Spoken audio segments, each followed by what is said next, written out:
Hey, it's getting pretty wild out there, right? Transphobia. Let's just say it's been a cold winter. Sick of it being the only thing on the media? Well, let's talk about it. If you're trans yourself, this video will help arm you with the facts you need. If you're an ally, this video will show you the truth behind what's going on. It'll explain why you should be just as worried as everyone else. And by chance, if you're here on the side of hate, well, you stick around as well. In fact, you are perhaps the most important person here today. From Floridian bathroom bills to British PM's brazen statements, we'll cover it all here in easy to digest pieces. If I can, I'll even try and make you laugh along the way. There is so much at stake here. So I went into as much detail as I could to see what's going on, how we got here, and how or when it will get better. I'll talk about the organisations and people behind all this, and I've got an amazing lineup of creators to help us along the way. I even had a researcher help me on this one. So stick around, get comfy, grab a beverage. Let's get into it. I am doing this to hopefully spare as many other people from having to do this as possible. I'm at that point where my sorrow has turned to rage. I'm really, really angry. Things could get as bad as they can get. That is on the table right now. What is separation of church and state? No, seriously, does that exist, or am I hallucinating what I thought I learned in elementary school? I just see so many beautiful, powerful, strong, creative, passionate, loving, caring, and vibrant people who are always ready to fight. The ways in which we can fight back. To put it very bluntly, people like Ryan Walters and Chai Rychek and Michael Knowles, Matt Walsh, they want to see a world without trans people in them. They don't want to face the emotions that they have against trans people, or for trans people, or about maybe being a trans people. We are seeing a rise in fascism. We're seeing targeting of not just the queer community, but of immigrants, of disabled people, of indigenous people, and more. You know, I think that there are broad forces at work here. And I think that trans and queer people are an acute symptom of that, are an acute focus of the rise of fascist governments internationally. And there are very troubling signs. There are red flags about where we are heading right now. And I want to be very clear and acknowledge that. In Iowa, there was recently a bill that would force trans people to have a special gender marker on their driver's licenses. Basically, it was dubbed the Pink Triangle Bill, the bill that would essentially force identification of trans people. Would you even go as far as to say that we are acting as the canary in the coal mine for what fascism could bring? Absolutely. And in fact, I think that is a very good analogy because we have seen this before. The book burnings that happened in Germany, whenever you see those black and white pictures, so often they never tell you what books they are burning. Those were the very first 30 years of trans research. That they were the first book burnings done in the rise of fascism in Germany. Same within the 1960s and 70s. You know, we saw the targeting of trans people and gay people in queer clubs, which portended a very tumultuous backlash period, reactionary period in the 1970s globally. And yeah, I think we're seeing it again today. And we do tend to act as that canary in the coal mines. People, they focus on us and then they sweep broadly and target anybody who's different, anybody that challenges very cis, heterosexual, patriarchal, normative notions of what it means to exist as a human being in public. I've heard it said before, anger for systems, compassion for people, anger for systems, settler colonialism, white supremacy, patriarchy, transphobia, ableism, fat phobia. Like, these are all things, these things make me angry. Did you know that the sakura blossoms are coming earlier and earlier each year? Sakura, or the cherry blossoms, mark the ending of winter and the beginning of spring. They bloom first in the southern regions of Japan and then day after day ascend throughout the country, blessing the cold world with splashes of pink and white. It's called the cherry blossom frontline, and some people even take time off from work just so that they can visit each major town as it blooms. Japan thinks it's the only country in the world to have 4 seasons, which is kind of cute. And every year, Japan's Meteorological Corporation releases periodic updates down to the very day to let the country know when the cherry blossoms are expected. But the cherry blossoms are becoming harder and harder to predict, all because of that one annoying thing that no one wants to really talk about: That's right. It's gender reveal parties. Vosh. It's because of the word moist. Chipotle.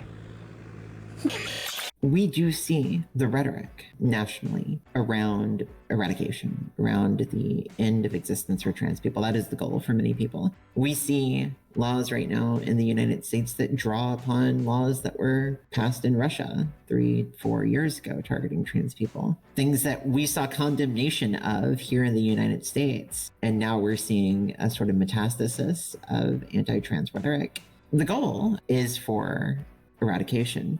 And the means by which to do that are warned against by the UN, by the Holocaust Museum. It is a sort of elimination by attrition. They're trying to make life so hard that trans people feel like they've got to give up, either by giving up their transition or giving up their lives.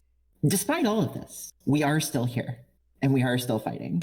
According to the weather forecaster, Weather News Inc., in an article in spring 2020, the Yoshino cherry blossom comes out of hibernation after the harsh cold of winter and is given life by the warmth of spring. Spring has increased in degrees over time, with the most remarkable change happening around the 90s and 2010. 満開の基準は花の芽がおよそ8割以上開いた状態で Averages are taken every 30 years. So even looking at the averages now compared to 3 decades ago shows a stark difference. Now, I promise I won't go on about this much longer, but take a look at the date of the last year in which the cherry blossom first bloomed on this graph. It goes all the way back to when records first began in the year 812. The data shows that the 20-year average of when the blossoms has come has creeped earlier and earlier. This isn't a video essay about the cherry blossoms, sadly, as cute as that would be. The cherry blossoms are a euphemism. You can see I've really studied this whole video essay business, can't you? Just like we've come a long way since J.K. Rowling stated that sex was simply real on the artist formerly known as Twitter, it's been a generation since being transgender was just something that happened sometimes. It was only mentioned roughly once a week on the news, if that. From Nadia Almada winning the 5th season of Big Brother in 2004 to Laverne Cox on Orange is the New Black in 2013. That was about the extent of trans people in the media.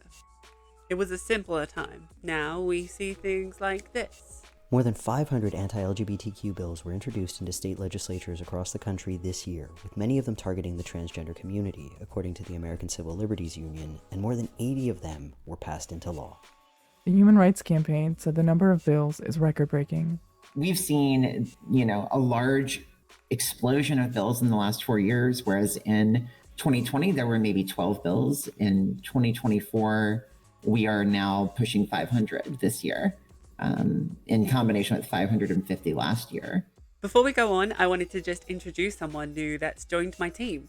I was lucky enough to work with a researcher for this video essay. So whilst it might get a little fact heavy, I'll promise to try and keep it snappy. My matriarchologist has been digging her way to make sure she finds some amazing factoids and information and dusting through various trans studies and articles out there to make sure that I can cite properly and also that I'm not just talking out of my arse. Despite the data and empirical facts slapping us in the slightly warmer face, there are some people out there that don't want to believe it. They won't look up. They refuse to let it shatter their worldview. The worldview that they're doing everything right and that capitalism is fine and imperialistic exploitation and colonialism is fine. Everything is fine. Are they pretending that they're not believing because they're too invested? Literally invested? The saddest part is that these people that don't want to believe the evidence, they're basing their opinions on religious bias and outdated dogma, are slowly but surely gaining more and more power.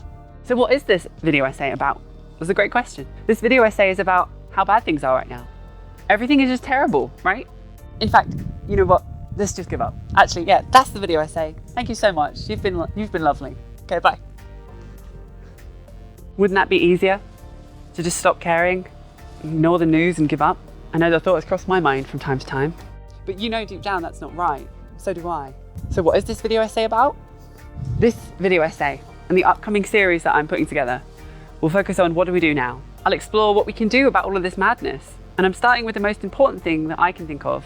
Something I've struggled with, and no doubt several of the YouTube creators that you watch online as well. I'm starting with how to remain hopeful and not give way to doomerism. Because that's exactly what the other side want. And I'm far too stubborn to let them win.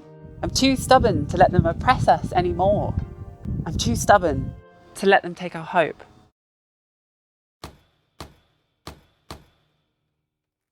Alright, swag.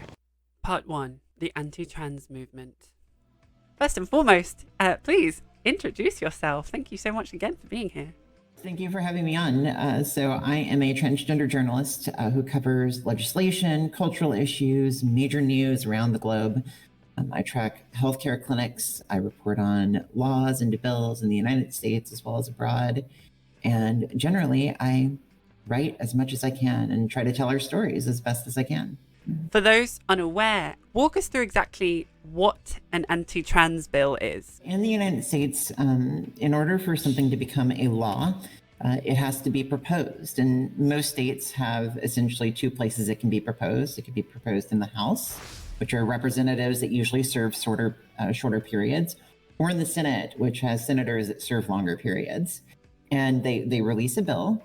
It goes through committees, and they workshop the bill, and then they vote on it. They pass it to the other house and they vote on it, and then it potentially becomes law if it gets signed by the governor. And so an anti-trans bill, or at least what I track as anti-trans bills, are bills that seek to roll back rights, protections, civil ways of life for transgender people in a large variety of ways. And so what are these kinds of ways? How do these bills affect trans people? I'm tracking 45 different categories of bills. And these bills do everything from ban teachers from having a pride flag at their desk to allowing the banning of books that have LGBTQ characters in them from school libraries. We see bills that ban transgender people from bathrooms of their gender identity, including one in Florida that would arrest trans people and put them in jail for up to a year if they are found in a bathroom that doesn't match their assigned sex at birth, a bathroom that I've been using for years now. We also see bills that ban medical care. So these are things like hormone therapy, puberty blockers, and surgery. Many times these are for transgender teenagers, but also we see bills that target transgender adults as well on this front. We have bills that end legal recognition for trans people that basically say that no longer are trans people going to be legally treated as their gender identity in any laws.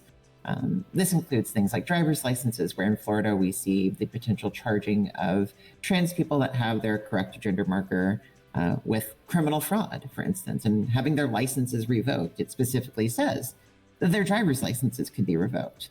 We saw in Texas, Ken Paxton just 2 years ago swept Child Protective Services agents across the state to look for trans kids that could be receiving gender affirming care, pulled them aside, interrogated them for hours. But had that not been blocked in court, kids would have been forcibly removed by the government.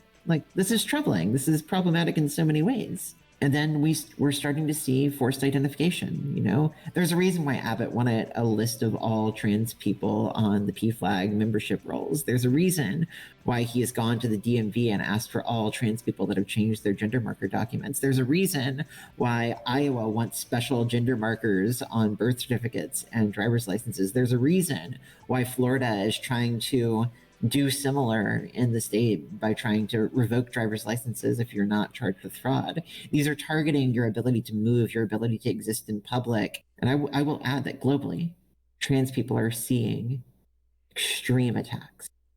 In Russia, where we're seeing them sent to the front lines in war, we're seeing them, removed all of their medical care. We're seeing, we recently saw the first arrests of people with rainbow flag earrings in Russia, for instance. We see this in several countries right now, and this is what we are currently dealing with. As many of you know, a large part of why my husband and I moved from the UK to Japan was because of the anti-trans rhetoric and anti-trans movement happening in the UK at the time, and what we foresaw it to be in the future. We're lucky enough to be in Japan now, which is, well, it's different. It's better in some ways and worse in others. But that comes from a privilege that my husband and I have, being physically and financially capable of even moving country because we had to. In a recent wide-scale study into the transgender community, Early Insights, a report into the 2022 transgender survey, it was reported that 40% of respondents had thought about moving to another area because they experienced discrimination or unequal treatment where they were living, and 10% of respondents had actually moved to another area because of discrimination. Nearly half, 47% of respondents had thought about moving to another state because their state government considered or passed laws that targeted transgender people for unequal treatment, such as banning access to bathrooms, healthcare, or sports. And 5% of respondents had actually moved out of state because of such action. The top 10 states from which respondents moved because of state laws targeting transgender people for unequal treatment were, in alphabetical order, Alabama, Arizona, Florida, Georgia, of course, Missouri, North Carolina, Ohio, Tennessee, Texas, and Virginia. Gotta love the Bible Belt. So tell me more about the Adult Trans Legislative Risk Assessment Map, which was also the kind of youth version of such. I'd love to hear about that. And you've got a legislation tracker as well. Yeah, tell me more about that kind of work you're doing. Absolutely. So starting about 3 years ago, I began getting messages from concerned parents saying, hey, I'm in this state. Like, is it time for me to move? Is it time for me to get out of here? And this is before the really bad laws were passing. This is like whenever we first started getting information on them. And eventually this led to me just saying, okay, I'm going to create a resource that's going to help this, and that's going to maybe help a lot of people. And so I did. I created a map that I have a rubric that I look at various laws that are in each state. I look at the risk of more laws passing. I talk to activists in each state. I've got contacts in all 50 states on this issue. And I assess the risk. And I've been continually updating this map. It started out with trans youth. The map was mainly focused on young trans people because we didn't have any laws targeting trans adults for the most part. That changed as of last year. We started getting laws that target trans adults very heavily. And so I then shifted my map to focus on all trans people, which include trans adults. I've seen amazing use cases for the map. I've had a lot of people contact me and thank me for it because they were able to make decisions for their kids. Like, for instance, very commonly I hear, hey, thank you so much for this map. Because of you, my son or daughter or I chose to go to college in Minnesota. And that really helped me make that decision. Let's take a moment to contextualize this. People are already being upped and moving state for their safety. This is already happening. It's not just a couple of cases either.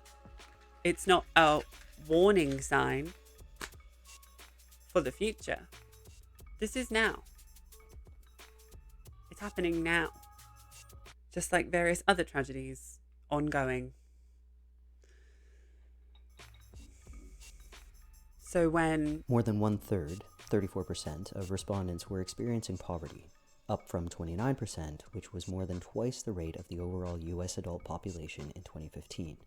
And unemployment in the trans community is 3 times higher than the 2015 national rate of 5%, at 18%. it comes down to class as to whether someone has the luxury of moving state for their own safety. So what's the next best thing to help keep the trans community safe? I mean, I'm no expert, but surely legal recognition would be a start in order for someone to feel like they're untouchable. Like in the UK, we have the gender recognition certificate, which means that on my birth certificate, it even has the F for female. So I'm registered and recognised legally as female in the UK, even on Turf Island. And under the Equality Act, whilst this is under attack from various right-wing governments, which we'll get to, I am technically protected as a protected characteristic, which means that if there is an act of discrimination against me, I do have some legal rights. And I think actually that's regardless as to whether you have the gender recognition certificate, but it kind of bumps up the power of it or something. I'm not quite sure. But yeah, gender recognition certificate means I'm protected from discrimination, right? Right? So in the US, not only is it harder to obtain these specific forms of identification and documentation, but the ones that are already in place are even now under threat. And when 22% of all respondents reported being verbally harassed, assaulted, asked to leave a location, or denied services when they have shown someone an ID with a name or gender that did not match their presentation, you can see how easy it could become very dangerous for the trans community. especially when getting one form of documentation wasn't even enough. Nearly half, 48% of respondents who had at least one form of identity document, such as birth certificate, passport, or driver's license, said that none of their IDs listed the name they wanted. 20% had the name they wanted on some of their IDs, and 33% had the name they wanted on all of their IDs. 59% of respondents who had at least one ID said that none of their IDs listed the gender they wanted. 23% said some of their IDs listed the gender they wanted, and 19% said that all their IDs listed the gender they wanted. Well, that's the current state of the US anyway. Surely good old Blighty is doing better. You may have noticed Ed Davey has been very busy. Like me, you have probably seen that he was busy trying to convince everybody that women clearly had penises. Britain is where I'm from. I can confirm that the weather is bad and the food is bleak. Why do you think our ancestors went to so much effort in invading other countries and copying their recipes? The UK invented the idea of a stable democracy, which is why we've had 4 prime ministers in the past 5 years. And you are allowed to protest as long as you make sure to do it quietly, disrupting no one, with a cup of tea and your little finger sticking out like this. Oh, and don't cover your face as you do. The King's coronation was estimated at between £50 million and £100 million, which is amazing considering the amount of debt and public cuts that are happening in the country. And at the same time, Financial Minister Jeremy Hunt was able to announce tax cuts for the working class. Tremendous, really. It's almost like there's an election this year. And sadly, the anti-trans movement is no better in the UK than the US. Now, I'll talk more about the Tories and the situation there in the interview I do with Erin and later on in this video essay. But for now, why don't we take a little look at what it's like for the trans community in England. Yeah!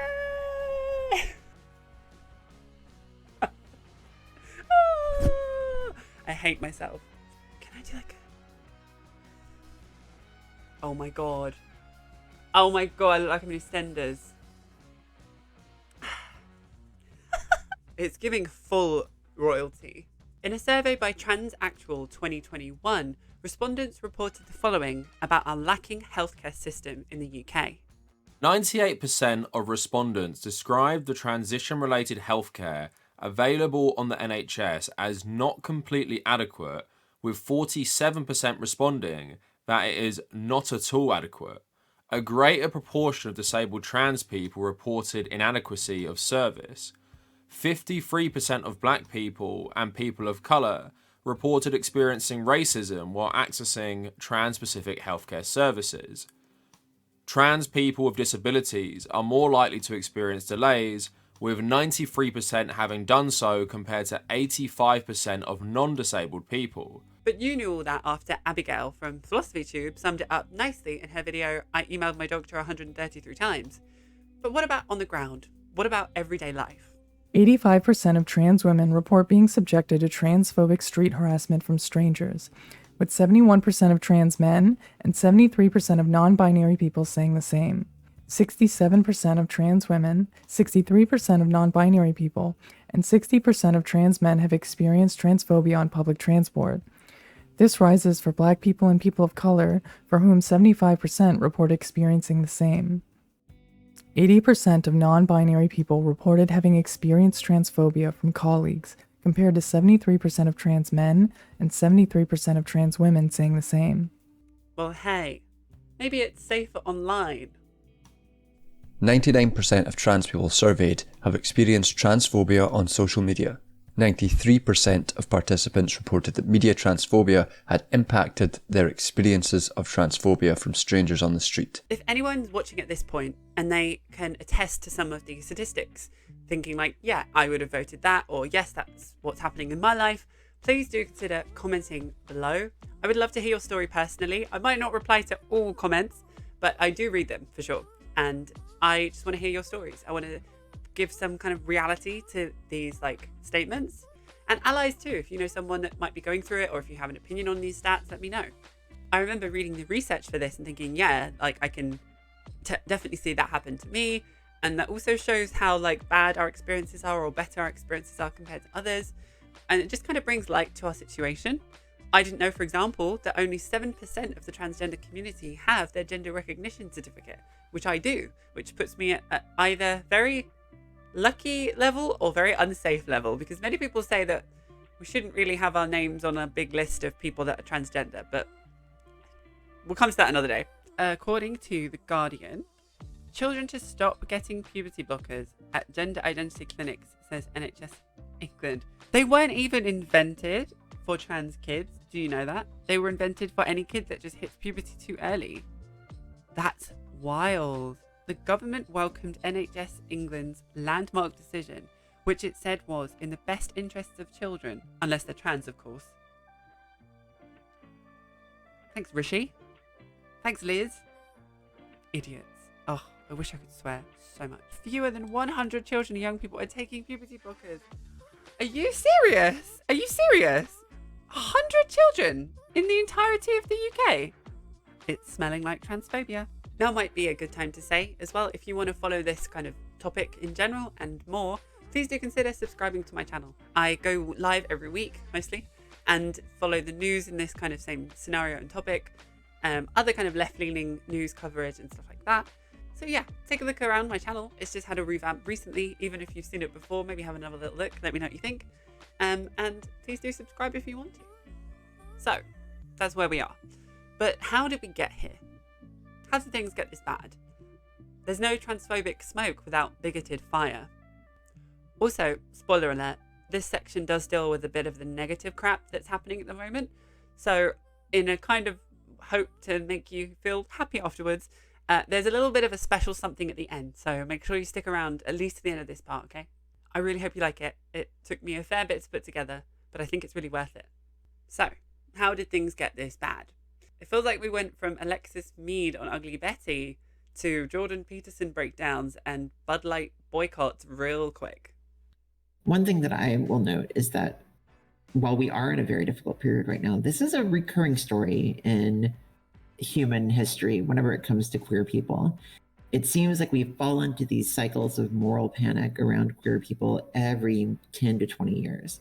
And sometimes they're worse than others. Sometimes they're very bad. I look at the pictures of the trans women sitting around the table in the El Dorado in 1928 Berlin, and they're smiling and happy. And like, I know what comes next. I see the pictures of the book burnings and the rise of fascism in Germany. And in fact, in Germany, the 7th publication of Der Stürmer, which was the Nazi publication in the early rise of fascism in Germany, the 7th issue, so one of their very earliest issues, had a big picture of Magnus Hirschfeld, the leader of the Institute of Sexology, the first trans clinic in the world, with claims that he was grooming kids. This all comes full circle. And I think that it's important to recognize that. A worrying correlation to make is the effects that late-stage capitalism, mixed with the climate crisis, could have on furthering the rise of fascism. Take the Sakura, for example, and the facts we know about the climate crisis.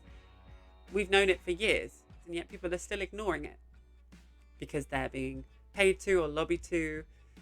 There's counter-research made with a kind of pseudoscience attempt at smothering the original science, or because some people don't want to admit what's going on. Do you really think big oil companies and fossil fuel selling companies are doing so because they genuinely think it's safe for the earth? No. Like the tobacco industry once did, the alcohol industry, and in my opinion, one day the processed sugar or processed food industry, they all know exactly what they're doing, but they're making money, so their hands are tied. When money is involved, it means that people are tied to a specific system, whether that be because of their jobs, their business, or their investors. Even if we know what we're doing is the wrong thing to do, it's much easier to not care when our hands are tied. Or the money's good. It takes active effort to break away from the herd. So, giving credit where credit's due, I do believe there are a portion of Republicans or right-wing extremists and religious extremists that know targeting the trans community is wrong. And they might even feel bad or feel guilty about doing so. But they don't want to stick out compared to the other Republicans or MAGA crowd. However, some people will come round. But what about those that don't come around though, and continue to spread the lies and misinformation?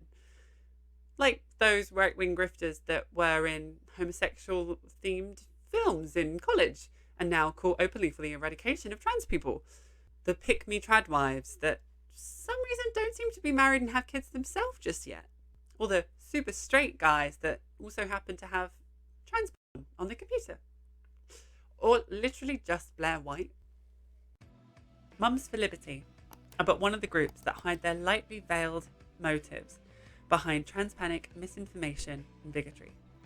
Since 2022, anti-LGBTQ book bans have proliferated in schools and communities throughout the United States. Mums for Liberty, an anti-LGBTQ extremist group that bills itself as a so-called parental rights organization, is a driving force behind this alarming trend targeting books about LGBTQ people, people of colour, and race and racism. This is just one in a sea of groups that claim to have children's best interests at heart. This takes the overarching form of banning books from schools that include anyone outside of the Western hegemonic idea that families are made up of men and women and white people. So like this is something they continue to try to do. And Moms for Liberty, which has been a big discussion the last 2 years, they lost 70% of their races nationwide, including in very important swing districts. And so I think that whenever they focus so hard on this, it becomes so clear that they're not going to help you in any way. These people are not here to make law that improves your life. They're here for one purpose, and it's to target a group of people because they've got nothing else to offer. Yeah. And I'll close off by saying that in Bucks County, in Pennsylvania, where Moms for Liberty lost all but 2 seats, as soon as they lost their power to go after trans kids, they resigned. They fought for a re-election, but they realized that they had no more power on the board, and so they just left the board because they didn't actually care about kids. Like that's not something that they didn't want to actually improve the school system. They just wanted to have the power so they could pass the anti-trans law. We saw this, for example, with the Don't Say Gay bill in Florida, kind of infamous by now, but it basically devolved into this idea of wokeism, and that anything that someone is uncomfortable with or they don't like just becomes woke, which is an undefinable notion now. It's more a case of just us and them. But it all derives from the same Western heteronormative ideas of that white picket fence, if you catch my drift. Their big idea is that if they ban it enough and they prevent people from learning about these things, that they'll save the pure innocent children from going down the ways of the devil and sin. It's a shame they're basing a lot, if not all of this information, on literally basic biology. Gay people exist, Barbara. Get over it. Many of you will have heard about similar groups like Gays for Groomers and stuff like that, which I won't go into too much detail in this video essay. I'm kind of looking at going into a deeper dive into the kind of previous gay moral panics of other generations, and it's been done by other creators as well fantastically. For now, I just want to debunk the idea that we're indoctrinating kids. Teaching children about something that naturally occurs in life and is undeniable is quite literally the opposite of indoctrination. Hiding it from them and lying to them, telling them that they should only believe things from a very religious-centric viewpoint of the world is, in fact, indoctrination. It's time we stop letting these right-wing, anti-trans movement peddling pundits push this narrative on us. We can see right through their pathetic interviews, misinformation, and straw man arguments. So let's talk about it. Let's talk about Chaya Rajek, Ryan Walters. Let's talk about Next Benedict. But before we do, if you want to skip this segment, I totally understand. Editing me will drop in where to skip to, if you don't mind just skipping to here so you don't miss the fun bit of this part, and I will see you later on. Erin talks in her journalism about the sadder things that have happened already in the anti-trans movement. That has included various people, younger people, that are no longer with us. Ariana Mitchell, 2022, Eden Knight, 2023, from the UK, Brianna J, 2023, and now Next Benedict, 2024. There is no doubt in my mind that there are other cases as well, because even these weren't picked up, all of them, by mainstream media. And the whiter the person, usually the more the media picks it up, unfortunately. Next Benedict happened a few weeks ago, and is a sad case of when adults charged with the protection of children fail to do just that because of their own biases and their own beliefs. Next was two-spirit, indigenous, non-binary teenager, went to a public school in Oklahoma. So earlier we spoke about the states and like how some are going into really positive directions and some are going into really negative ones. And on my map, I tracked the negative ones in red. And Oklahoma is one of the deepest, darkest shades of red where this tragedy occurred. For Next Benedict, he reported being bullied immediately after the bathroom ban in the state had gone into effect for trans youth in bathrooms in Oklahoma. This is a clear case of how direct the anti-trans legislation and non-corporeal conversations have very physical reactions. In terms of the direct connection between the extreme anti-trans rhetoric and Next Benedict, I want to highlight that Superintendent Ryan Walters, months before the death of Next Benedict, directed the Department of Education in Oklahoma to release a video calling trans people in bathrooms an assault on truth. The only person that was assaulted in a bathroom was Next Benedict. Details of Nex's case can be found in other videos on my channel or online, but for now, I just want to talk for a second about the stochastic terrorist Chaya Raichek. She's the mastermind behind the Libs of TikTok account, and she's been connected to several domestic terrorist attacks that happen in line with her posts. Chaya Raichek, if your audience is not familiar with her, and the Libs of TikTok account, I'm sure many are, runs an account that essentially targets queer teachers, trans teachers, targets children's hospitals for having trans doctors. And after she targets them with editorialized commentary on video, these places by and large receive bomb threats, receive harassment, receive violent threats. Ryan Walters put Chaya Raichek and Libs of TikTok into an official advisory role in the Department of Education and stated whenever he appointed her that this was to improve school safety. And we learned from reporting that students at Owasso Public Schools, where Next Benedict stated that their bullies, the ones that are the fiercest bullies in the school, are the ones that consume Libs of TikTok, that constantly read Chaya Raichek's materials. There's a direct connection, and it's very sad that it was allowed to go on in Oklahoma. You and your rhetoric and your inability to do anything as a board here are partially responsible for emboldening bullies to jump a girl in the bathroom. 3 older girls don't just jump a 16-year-old in the bathroom for no apparent reason, especially when they're of the alphabet community. In a recent interview that came out, where Chaya Raichek spoke to the journalist Taylor Lorenz, who I think it was her that brought the fact that she was the owner of the account to light.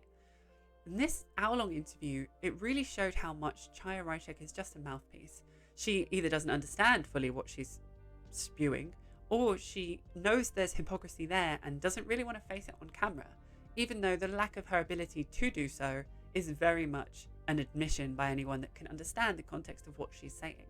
A lot of LGBTQ people say that your posts cause an enormous amount of pain. How does that make you feel?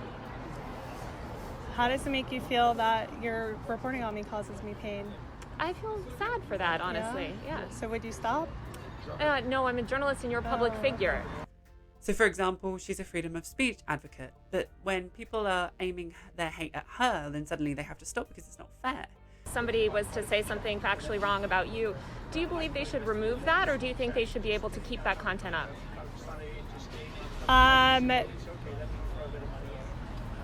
Twitter is free speech.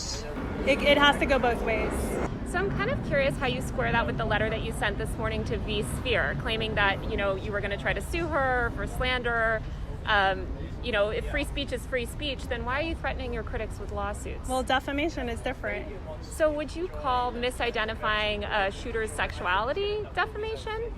No, I wouldn't. But if you are an advocate for freedom of speech, then surely everyone has a right to say what they think about you. Like Chaya Raichek, I think you're the scum of the earth, in my opinion. It becomes all too apparent that she can barely follow her own trail of misinformation and hypocrisy, and she just resorts to childish tactics. Yeah.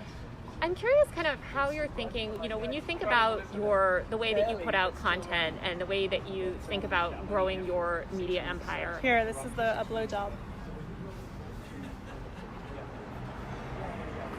I don't know what book this is from. Ryan Walters appointed Chaya Raichek to the advisory in the Department of Education, despite the fact that she doesn't even live there or have any children there.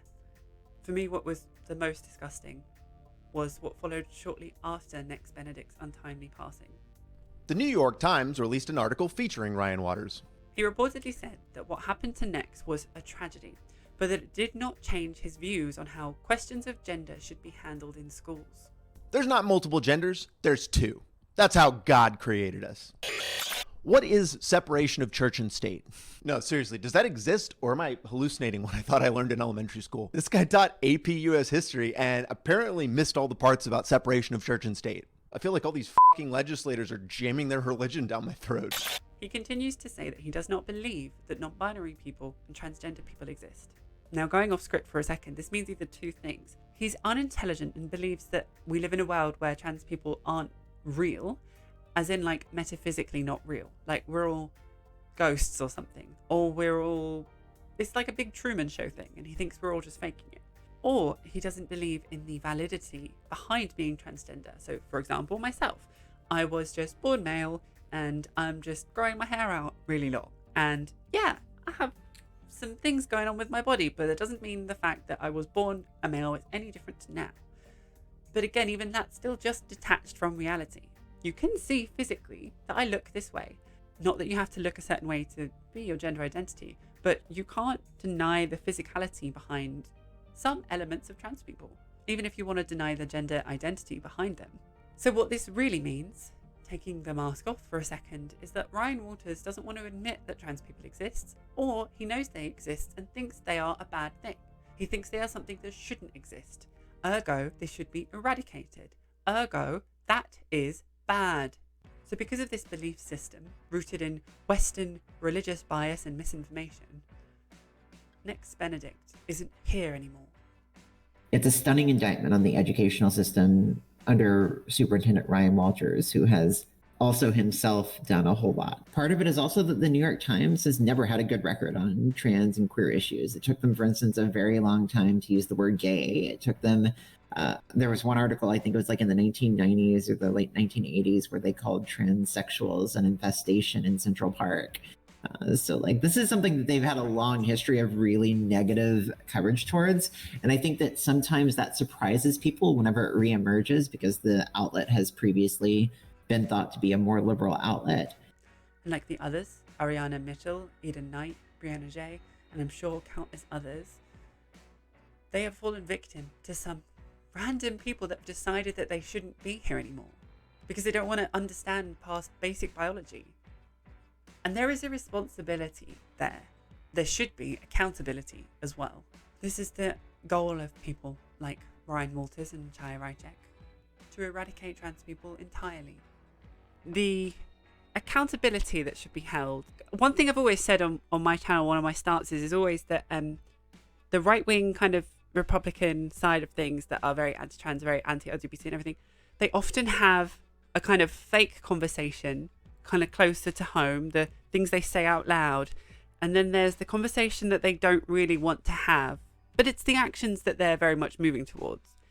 And how, to put it very bluntly, people like Ryan Walters and Chaya Raichek and Michael Knowles, Matt Walsh, they want to see a world without trans people in them. They don't want to face the emotions that they have against trans people or for trans people or about maybe being a trans people.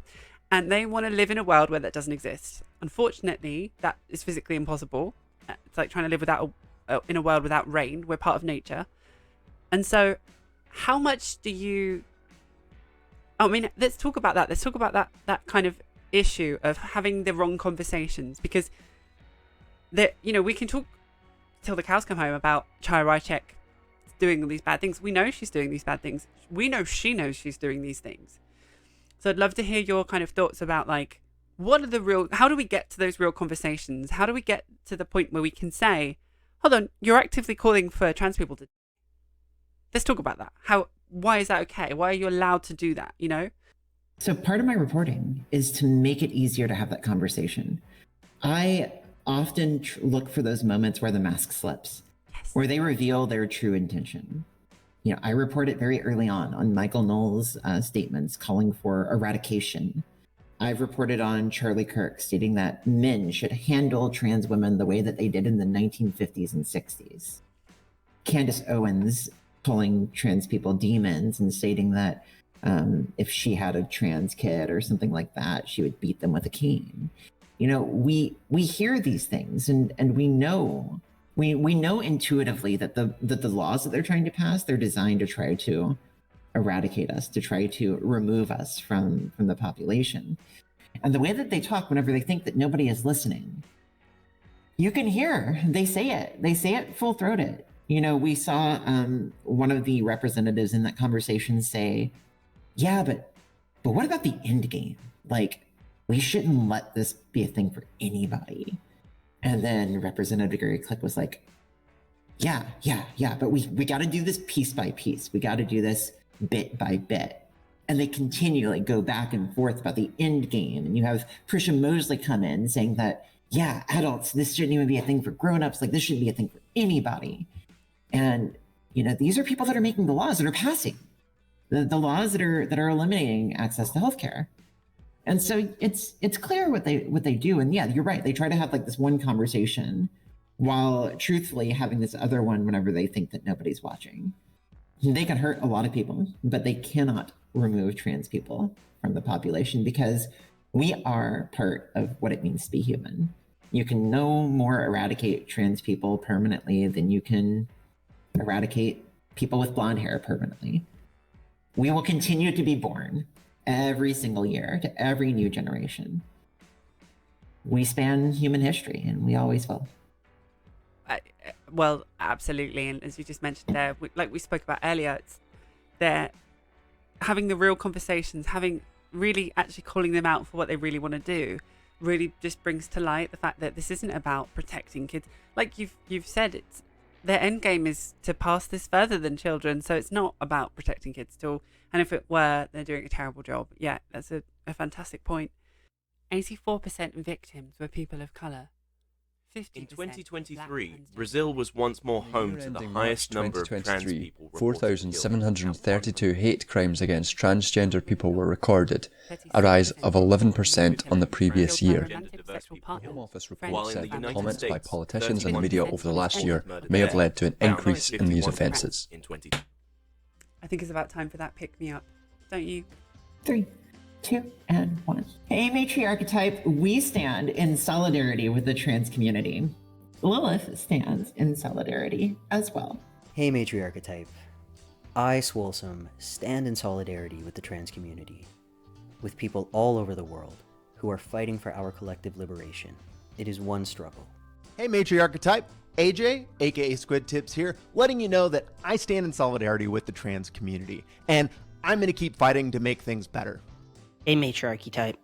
I, Cody, the host of the HRT podcast, stand in solidarity with the trans community.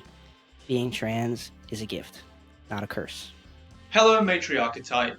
I'm Lily Simpson, and I support the trans community. Hey, Matriarchetype. I, Jesse Gender, stand in solidarity with the trans community. Hey, Matriarchetype. I, Benny.Gay, stand in solidarity with the trans community. Let me do a couple more takes. Greetings! I'm Matriarchetype. My name is Surus, and I, hopefully through my content and everything I've done over the years, can show that I stand firmly with the trans community. Yeah, of course I've been recording this whole time. You think I was just gonna like perfect it and then do a shot? That's not how I roll. That's not how I roll! Hi, Matriarchetype. I, JohntheDuncan, stand with the trans community. I'm gonna go off your script. I can't stop myself from doing this voice. For anybody who's worried about recent bills or anything else that have been going on lately, things will get better. It will get better. It will get better. It will get better. It will get better. It will get better. It will get better. It will get better. It will get better. Fighting together, we can make it better. We can fucking make these bastards pay. I don't know if that's the vibe you want, but fuck them. And I want to add that I know that it will get better for two distinct reasons. The first is that if you look through history, especially the history that they don't often teach us in our society today, you will find that trans people have always existed in every single society. Maybe in different ways, in different contexts, within different cultures, but we have always existed. And so to know that we have always existed, both in times where we are celebrated and in times of great, great hardship like we have today, it just lets me know that we have gotten through all of that and we will continue on, and that it will get better because there have been times that we have been celebrated. Part 2, us versus them. I know a lot of people are really struggling with this, the kind of hopelessness and dabbling in doomerism, and I think we're realizing how much power we don't really have. I'm at that point where my sorrow has turned to rage. I'm very angry. I'm really, really angry. And on the one hand, I have to check that anger. I have to be mindful of it. But on the other hand, I see its value. It keeps me moving, it keeps me motivated, it keeps me focused. I've heard it said before, anger for systems. Compassion for people, anger for systems. Settler colonialism, white supremacy, patriarchy, transphobia, ableism, fat phobia, like these are all things, these things make me angry. And when I come up against it in people who are perpetuating those systems, I remember to check my anger just to make sure that it is directed at the idea that this person is perpetuating, not necessarily the human being themselves, unless, of course, there's someone in a position of power, in which case, no. With so many people doing so many bad things, it'd be great if we could just kind of contextualize that bad behavior, right? They're just extremists. They're just Republicans or Tories. They're just evil. Well, fun fact, Chaya Rychek would probably say the same thing about me if she ever met me. Heaven forbid. But what comes of that? More debates? More fighting? And at the end of the day, more tragedy? No.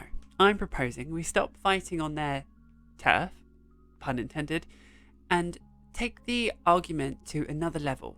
We kind of take it onto our terms. It's so easy to say these people are monsters. It's so easy to say that Chaya Rychek is a monster.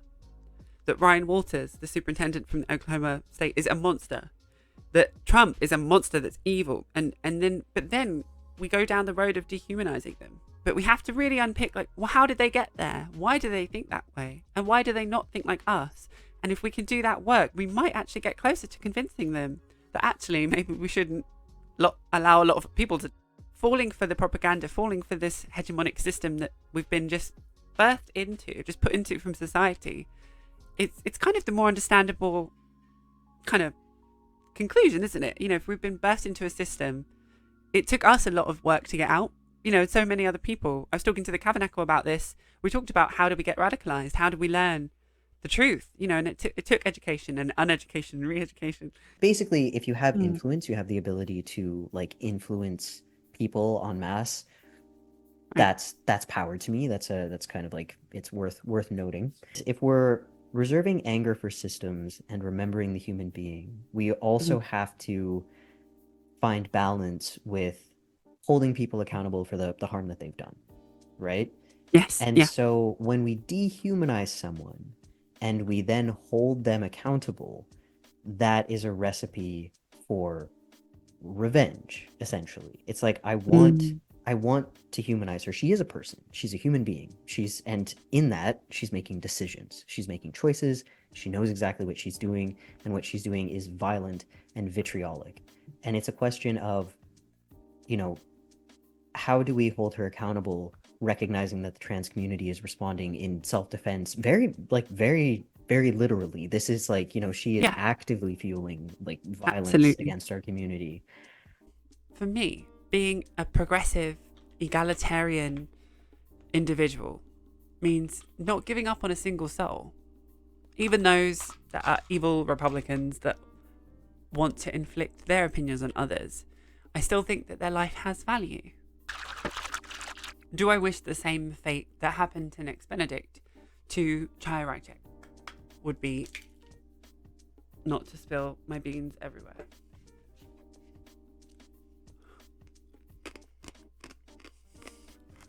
Continuity be damned. My official, non-passionate answer would be no. There is another way. Prevent harm, re-educate, and stop perpetuating even more misinformation to the world, I guess. But at the same time, we do need to move past the situation in which states or governments or organizations can openly and brazenly allow the mass oppression or even genocide of an entire civilization of people. So what do? Do we dehumanize the people that are doing that as well? It's a moral grey zone, surely. There has to be another way. I truly think just wishing these people away is technically just as bad. Or at the very least, dehumanizing to just assume that they're evil because they're doing the wrong thing. When on the other side, no doubt, they're saying the same thing about us. That we're just evil, that we're wrong in the head and that we shouldn't be here. So if we have the same argument as them, we're not really going to get anywhere, are we? How do you work towards not dehumanizing the other side? Of course. So, as a journalist, I have a duty to the truth. And I center my discussion on engaging with information, engaging with the facts, engaging with the lived reality, the body of research, and the actual stories of what goes on in these legislatures. You'll note that in my writing, I often feature source documents, and that's a big part of what I do. I want people to have access not just to my own take on what's going on. I want them to be able to watch the video of the hearing. I want them to be able to read the bill itself. I want them to see things as they are. And I truly think that this is part of how you help get people to a new place. I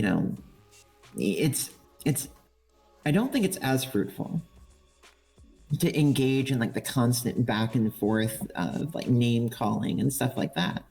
I think that it can feel empowering. And again, like you, I'm not going to play civility politics. And if that is what it takes for somebody to move forward with dealing with the harassment and the stress and all the things that we get from those who oppose our existence, then by all means.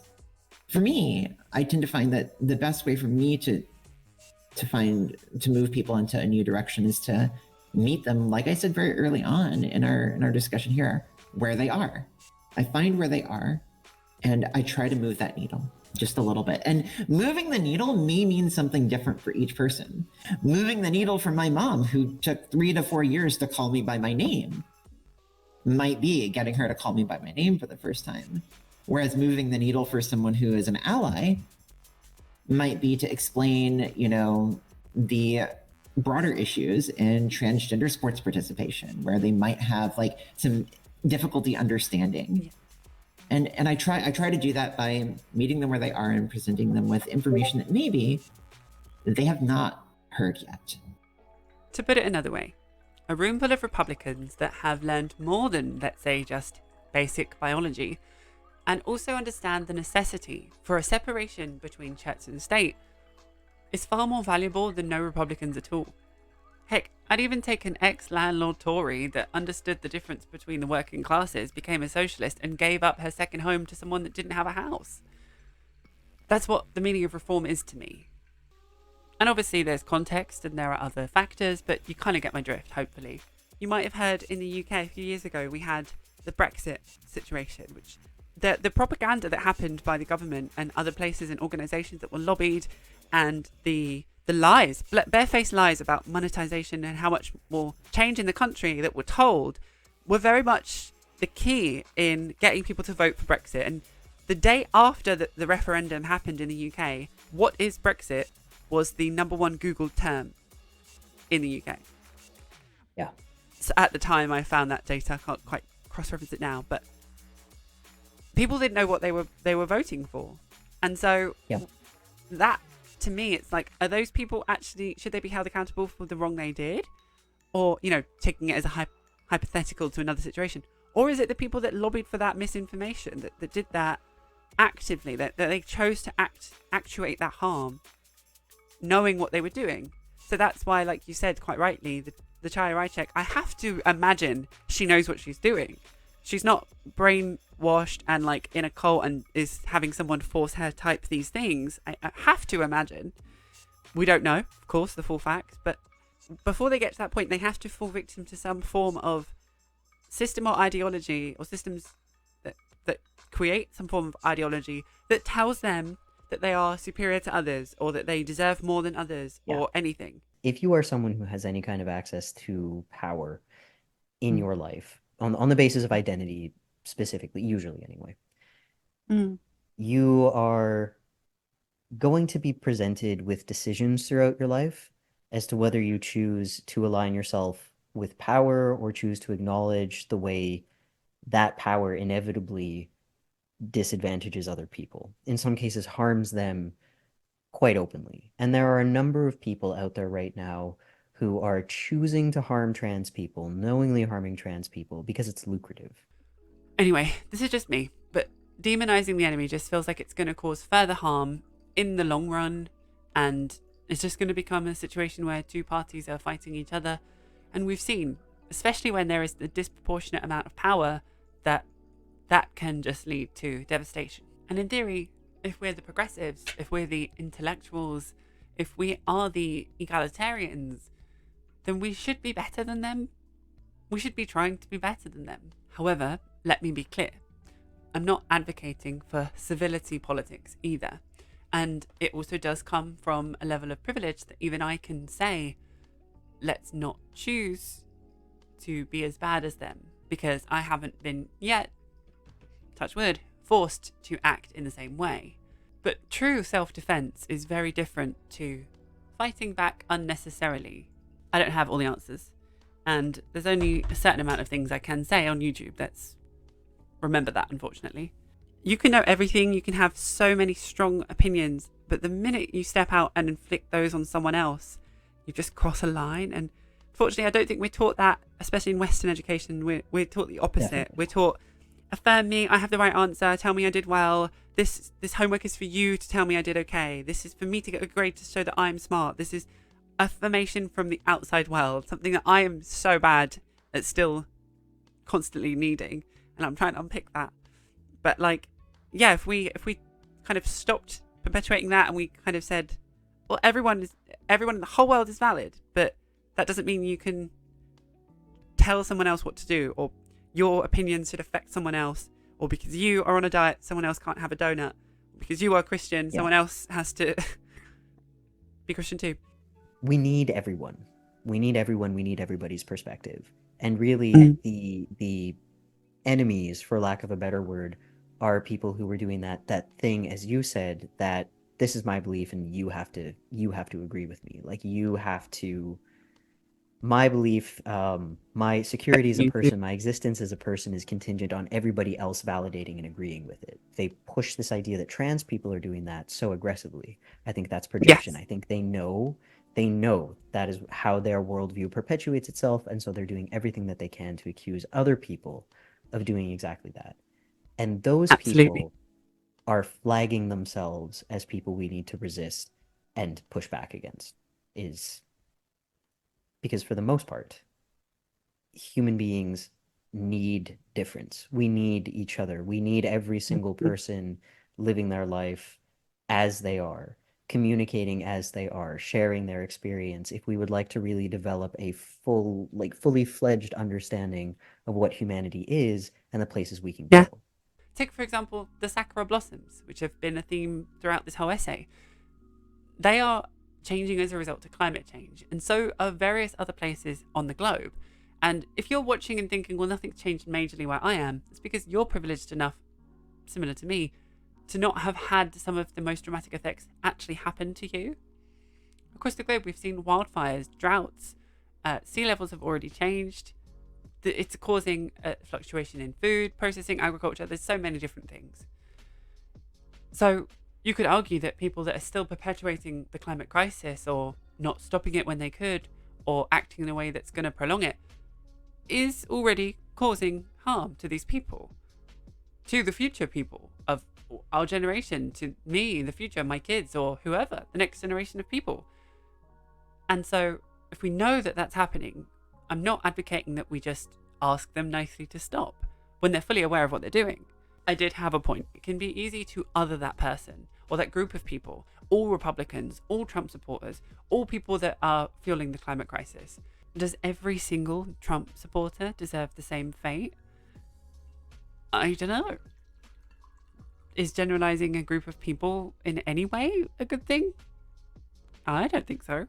So it comes down to preventing more harm, re-educating where possible. But then what do we do with the people that know they're committing these things on purpose and they don't care? It's 1:20 and I am drinking coffee and I don't care. I love it. When a state is committing acts of violence, rising up against them is self-defense, right? Yeah. So it's Yes. asking the question, what does self-defense look like in these situations where marginalized communities are being targeted by people with power and influence? Like what is self-defense in those cases, and how do we have that alongside recognizing the human, alongside holding that person accountable? Like, how do all of these things fit into the same picture? Because I know they can, I don't necessarily know how. And the really scary thing is that legal systems and the police and states and governments are not going to define that correctly. But then we're just following what we think is right. But then we are arguing that other people shouldn't do that when we're doing it. And I think like another thing is often, you know, the dehumanization itself is it's a particularly important thing for me to point to as evidence that this is not something that's based in truth. This is not something that's based in fact. It's very much based in hate, and it harms the anti-trans side. Like, I think that it does them more of a disservice than many of them will admit. Whenever we hear legislators that have claimed to be acting on truth and on like evidence that's being suppressed privately say that they want end of this for everyone, that they want trans eradication, that they want an elimination, that undercuts them. And why would we undercut ourselves? Everyone should be able to just kind of be free to live their life. Everyone should be free to live their life as long as they're not hurting anyone. But where it gets complicated is your life, the way you're living it, hurting someone? And if you are a white Westerner living under capitalism, odds are yes. Odds are the way you live your life is hurting other people. And that, I think that's part of why, you know, people get so defensive and why they're like, oh, these, you know, like up yours, woke moralists. Like, it's that comes from being confronted in the fact that they're not as good a person as they believe themselves to be. 100% agree.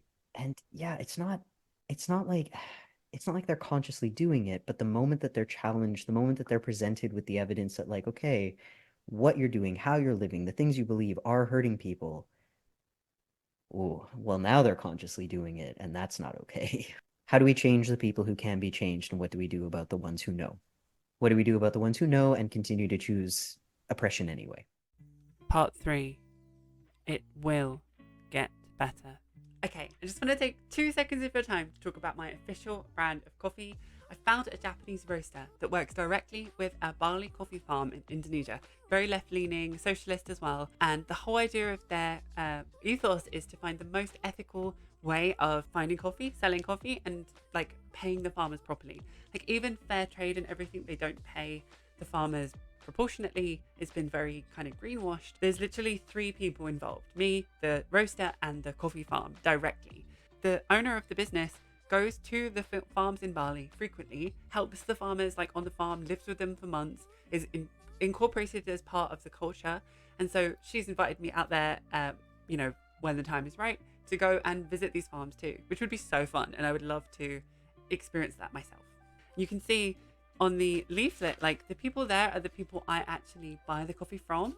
So this person is who roasts my coffee for me, and it's roasted to order. So if you order a box, you get it roasted by this person who bought it from this person, and I ship it off to you. Full box has 200 grams of coffee beans. It'll tell you like who roasted them on here and everything. Honestly, it tastes amazing. I can vouch for it. I drink it every morning. You can see me drink it live on my live streams every week as well.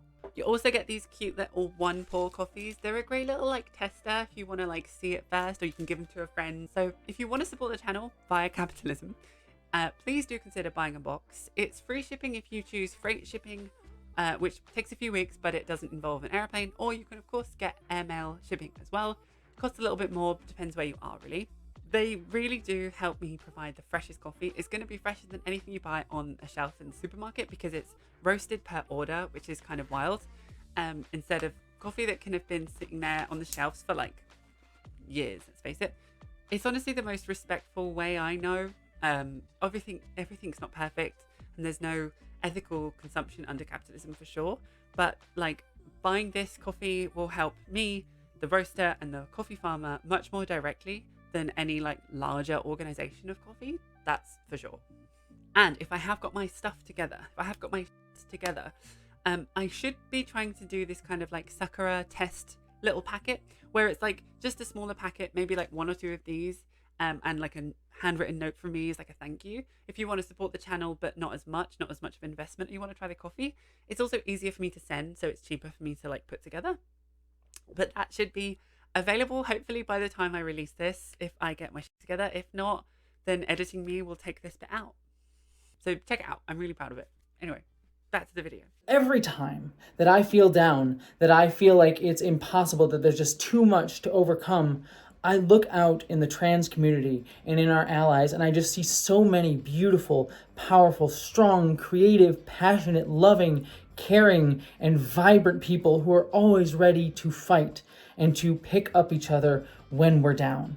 And so to see that every single time, no matter how hard it gets, always reminds me that we have so many bright days ahead of us because we form communities with each other. And in that, there is always hope, there is always beauty, and there's always something to look forward to and to fight for. When anti-trans legislation is brought forward, you will see 2 or 3 people stand up in favor of the legislation and speak, and hundreds will speak out against it. Even in the most conservative states, like we're talking Oklahoma, we're talking Missouri, Florida. These places are filled with people that are coming out saying, no, this is not what we want you to do. And they range from Republicans to Democrats. They range from, I've seen the last one that I watched one in Missouri where there was literally like an ex-army veteran and like, he was a conservative, libertarian Republican and came out saying like, I didn't fight for my country to see this. Like, don't do this. There was something I didn't mention about the cherry blossoms at the beginning because it didn't bear thinking about. A prediction was made by a computer simulation by Tomohiro Maruoka and Hisanori Ito from the Department of Earth and Planetary Sciences at Kyushu University. It said that instead of cascading across the country in a beautiful wave of cherry blossoms, there was a chance that the cherry blossoms would eventually come all at once from the majority of like the South Japan Kyushu area to the Tohoku Nambu region. And in doing so, it would mark a clear line in the sand in which the climate crisis was hit. The research also goes to the year 2100 and makes a very worrying prediction. The predictions for the years 2032 to 2050 and 2082 to 2100 indicate that flowering dates will become much earlier than at present in cold regions, while later along the coasts in warm regions. It also shows that cherry blossoms will not come out in Tanegashima and southern Kyushu, which are currently the southern flowering borders.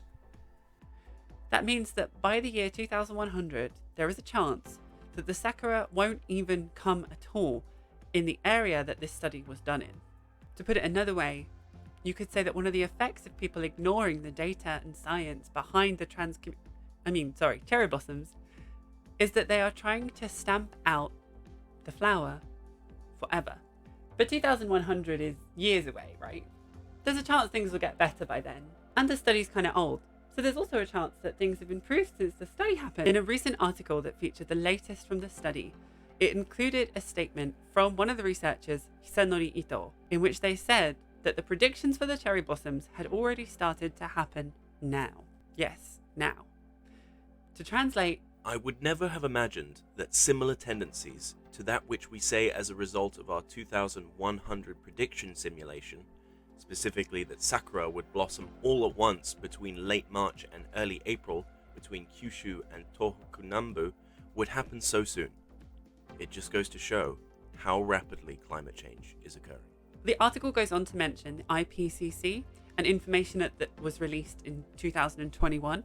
Now, I'd never heard of the IPCC, so I gave that a little digging of my own. It's the Intergovernmental Panel on Climate Change. And it was formed with... The objective of the IPCC is to provide governments at all levels with scientific information that they can use to develop climate policies. IPCC reports are also key input into international climate change negotiations. It was established by the United Nations Environmental Programme, or the ENEP, and the World Meteorological Organization, the WMO, and that was back in 1988. You know, when Adele was born, and the Netherlands became the second country to connect to the internet. You could say we've known about the climate crisis for some time. No offence, Adele. And the Netherlands. You may have also heard of the Paris Climate Agreement of 2015. That is a legally binding international UN treaty, which is under the UNFCCC, which is the United Nations Framework Convention on Climate Change. Side note, the UNFCCC also works in cooperation with the IPCC, which is what we mentioned at the beginning, which kind of makes sense as they should in theory have the same goal. You may also have heard that every G20 country is failing to meet the criteria of the Paris Climate Agreement as per an article in 2021. But did you also know that the Paris Climate Agreement of 2015 was actually a replacement of something before that? The Kyoto Protocol was adopted at the Conference of Parties in Kyoto, Japan, back on December the 11th, in the cold winter of 1997. The Kyoto Protocol was considered to have failed by countries like the US, that famously argued back against some of the criteria and said it was unfair because lesser economically developed countries were given different criteria to those that had already developed in reducing their carbon output and stuff like that. And it was also famously said to have stated that it was unfair on the US economy. On June the 11th, 2001, President at the time Bush made a statement at 11:10 in the morning saying that China had it easy. At least the relationship between the US and China has dramatically improved since then. Bush also said, First, we know the surface temperature of the Earth is warming. It has risen by 0.6 degrees over the past 100 years. There was a warming trend from the 1890s to the 1940s, cooling from the 1940s to the 1970s, and then sharply rising temperatures from the 1970s to today. Y'all know my daddy was the president of the CIA. So this was, I repeat, in 2001. Millennials, close your ears. That was 23 years ago. All this to say that the Kyoto Protocol was, of course, originally made, at least with some links to the cherry blossoms coming earlier, because the cherry blossoms are even more famous in Kyoto and they're celebrated just as much as everywhere else, as I'm sure there are other factors as well. But this has been known for decades, and yet several countries, organizations, and the people in charge aren't doing anything about it. Especially any change that goes against imperialist and capitalist order, in which the only thing of importance is constant growth. The dangerous necessity to tirelessly uphold what has always been the status quo all too well mirrors the current genocide happening in Palestine and several other countries in the world. Those countries wanting to uphold the imperialist status quo vote against any form of long-term ceasefire, permanent ceasefire, or political safety net or stability. Also, don't try and let them tell you that they don't know what's happening. They've always known. They've known for decades. Just like how trans people are scientifically proven to be happier after gender-affirming care. And a society without trans people at all is a society of another form of oppression. And that, sadly, is the idea.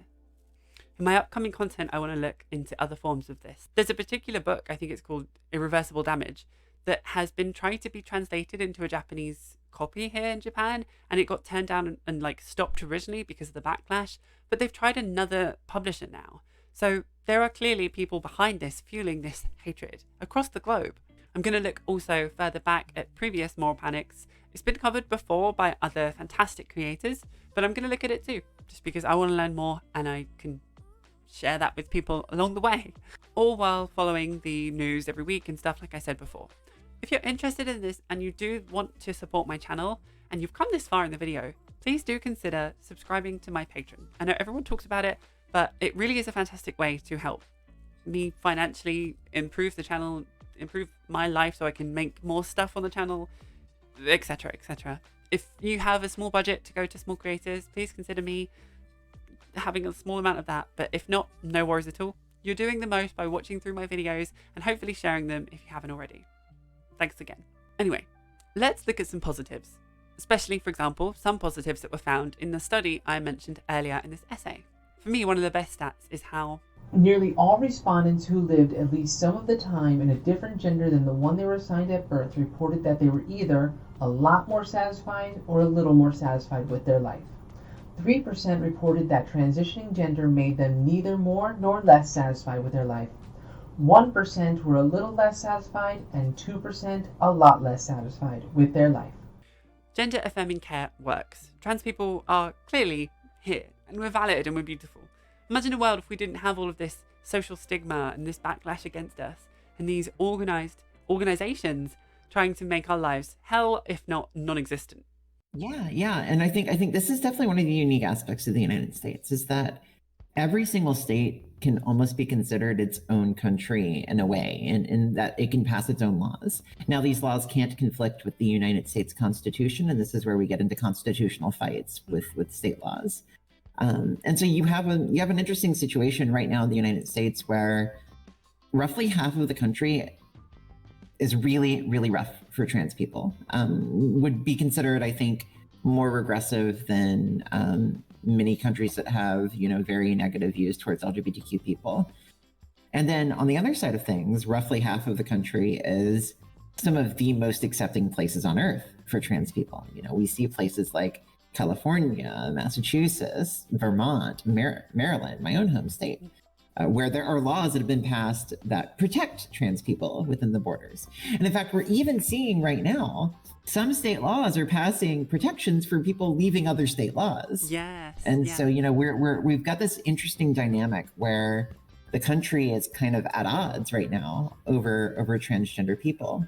And this is going to play out in the presidential election because we also have national laws. We have federal laws that can be passed in a very similar way to these state laws. And, Republicans have indicated that they want to try to get national anti-trans legislation passed. And that would be very, very troublesome. The anti-trans laws that are like, even if you move state, we will follow you or take your information.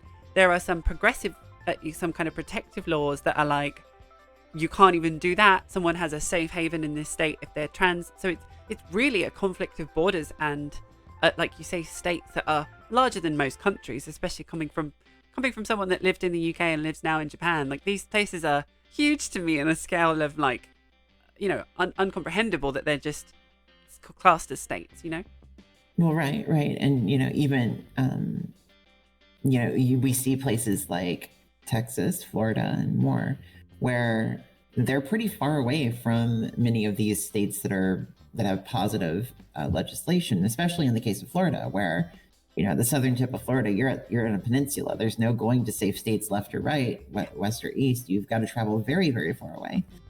And we even have organizations right now whose sole purpose is to help fly people from Florida to, say, Massachusetts, where they can get gender affirming care.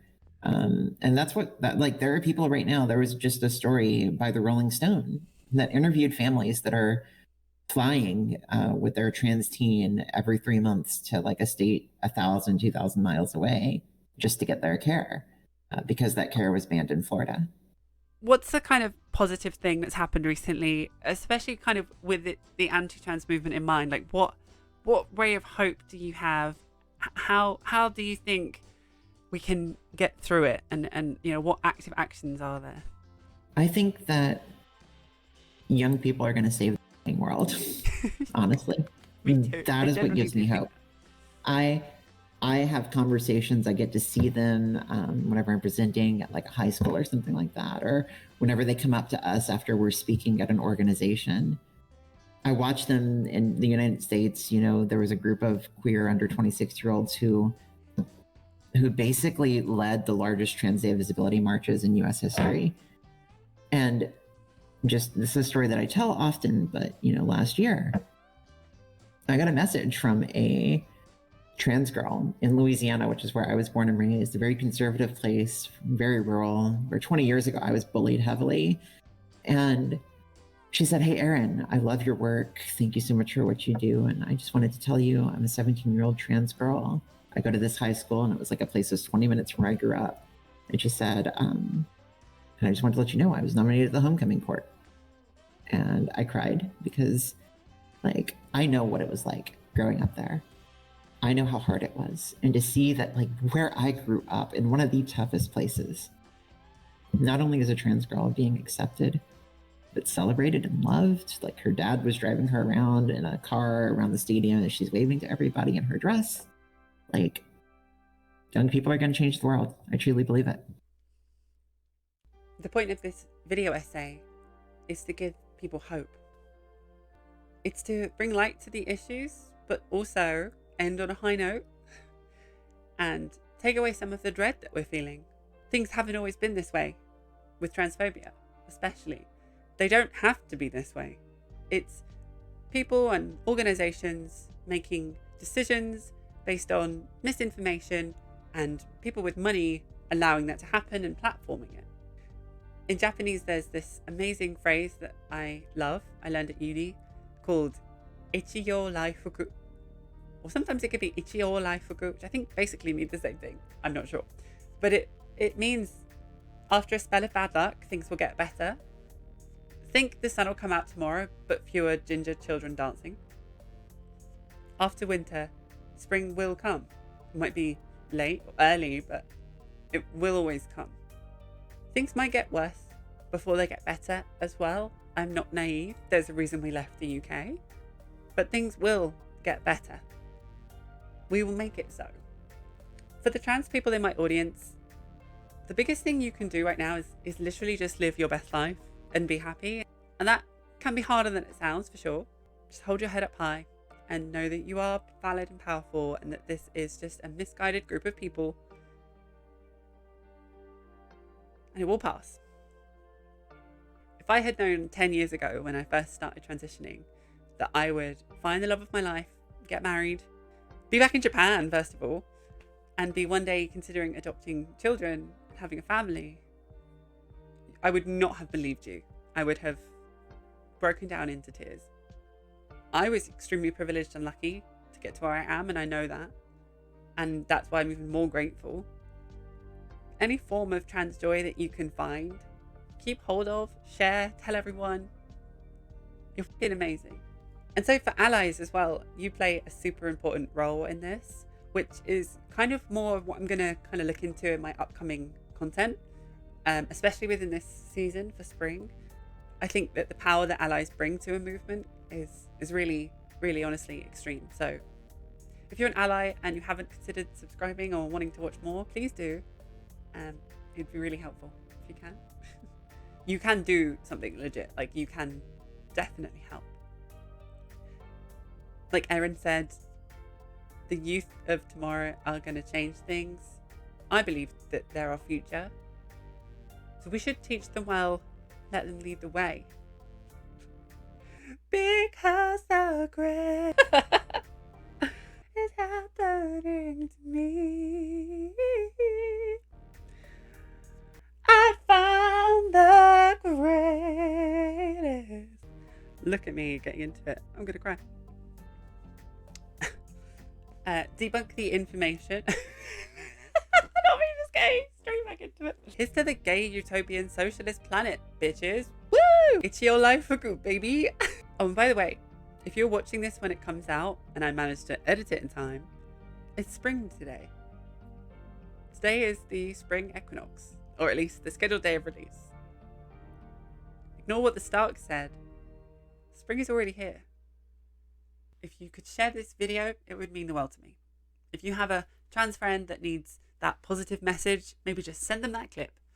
If you're an ally and you want to share this on your feed or to other people that in your life to show that you support them, please do. It helps me out. It helps the video get seen by more people. I also just want to say a huge thank you to everyone that got involved. When Tokyo in March hit 14.5, my hair just in a recent. I think it's like snowing. Now, I promise I won't go on about cherry blossoms much longer, but take a look at this grass that started way back when records first got a hair in my face.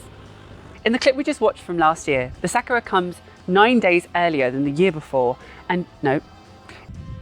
Oh, I f***ing slayed that.